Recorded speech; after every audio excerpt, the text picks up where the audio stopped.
Now it looks like I see top. I had to remove the red color on James and paint it in blue. So we have here a blue custom Trackmaster James. This one is Tommy. Yes, it's here Toy Company 2006 with new rubber tires. This model requires 1C battery and it comes with the battery cover and everything, and it's really good. I like it. I like it because it's different.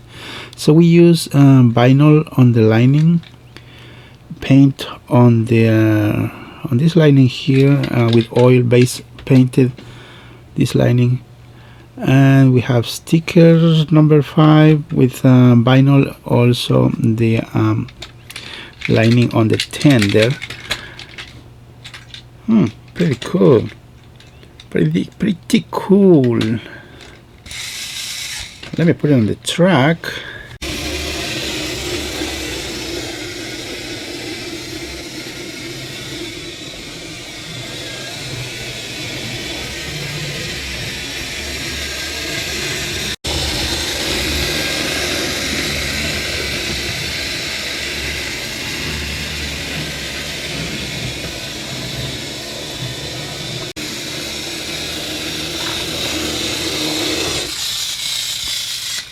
Pretty cool engine.